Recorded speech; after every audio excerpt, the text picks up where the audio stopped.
কালো দিকটা ভগবান বিষ্ণু, আচ্ছা, সাদা দিকটা মহাদেব। কালো দিকটা ভগবান বিষ্ণু, বিষ্ণু, সাদা দিকটা মহাদেব। ভগবান মহাদেব। 9টা দ্বীপ নিয়ে নবদ্বীপ। আচ্ছা, 9টা দ্বীপের 9টা নামকরণ আছে। মধ্যদ্বীপ, গোদ্রম দ্বীপ, কোলদ্বীপ, মদ্রম দ্বীপ, মদ্রম, মদ্রম, জাহুদ্বীপ, জাহুদ্বীপ, ঋতুদ্বীপ, অন্তদ্বীপ, অন্তদ্বীপ, সীমন্তদ্বীপ, সীমন্তদ্বীপ, রুদ্রদ্বীপ। রুদ্রদ্বীপ। 9টা দ্বীপ। 9টা দ্বীপ। এই 9টা দ্বীপ নিয়ে নবদ্বীপ নাম। হ্যাঁ, এই 9টা দ্বীপের 9টা নামকরণ আমি বললাম। এই দ্বীপগুলো যেরকম গঙ্গার ওপারে 3টে, এপারে 3টে, আর মায়াপুরের দিকে 3টে। এই 9টা দ্বীপ নিয়ে নবদ্বীপ, চলিত ভাষায় এখন নবদ্বীপ।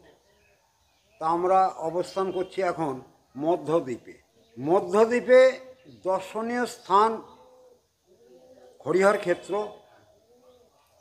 আমঘাটা, সুবর্ণবিহার, পঞ্চাননতলা এবং নৃসিংহপল্লী। যেরকম গোদ্রুমের মধ্যে পড়ে, যেরকম গোদ্রুমের মধ্যে যে ভক্তি বিনোদ ঠাকুরের, তারপর সুরভিকুঞ্জ। তাহলে আমরা এই মধ্যদ্বীপে এখন অবস্থান করছি। আর এই মধ্যদ্বীপে আমরা কি দর্শন করছি? হরি এবং হর। দেখুন, কালো দিকটা ভগবান বিষ্ণু, আচ্ছা, সাদা দিকটা মহাদেব। কালো দিকটা ভগবান বিষ্ণু, বিষ্ণু, সাদা দিকটা মহাদেব। ভগবান মহাদেব।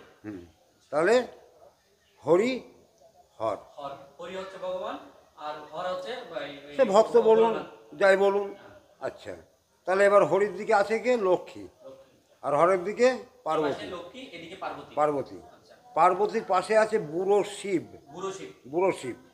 বুড়ো শিবের বাম দিকে জগন্নাথ দেব। এই যে সামনে খুঁটির গোড়ায় মা শীতলা দেবী। আচ্ছা, কার পিঠে বসে আছে বলেন? শীতলা দেবীর এদিকে ভিতরে যেটা আছে ওটা?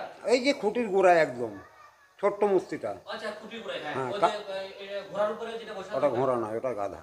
গাধা, তাই তো? গাধা। তাহলে মা শীতলা দেবী। হরিহরের সামনে গোপাল।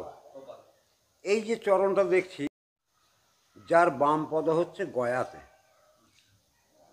এক পদ এখানে, এক পদ এই গুপ্তধামে, আর এক পদ গয়াধামে। এটা কার পদ বলতে? মহাবিষ্ণু গদাধর। আচ্ছা, যেটা ওখানে বিষ্ণুপাদ আছে, যে পাদ আছে, যেটা আমরা দর্শন করি, পিণ্ড দর্শন। হ্যাঁ, পিণ্ড দর্শন। তাহলে ওটা বাম চরণ, আচ্ছা, এটা ডান চরণ। আচ্ছা, এই ধামকে বলা হয় গুপ্ত কাশী মহাবারাণসী। যেরম উত্তরপ্রদেশে প্রকাশ্য কাশী রাম নাম, আর এটা হলো গুপ্ত কাশী, মানে অভিন্ন কাশী। আর এই গুপ্ত কাশীকে প্রকাশ করেছেন চৈতন্য মহাপ্রভু। মহাপ্রভু। হরি আর হরের মিলন ক্ষেত্র। আচ্ছা, পাশে একটা জলাশয় আছে, আচ্ছা, অলকানন্দা। অলকানন্দা। ওখানে মহাপ্রভু স্নান করেছিলেন, যার জন্য যত ভক্তগণ এখানে আসে ওই স্থানটা একটু স্নান করেন। দর্শন করে আসে।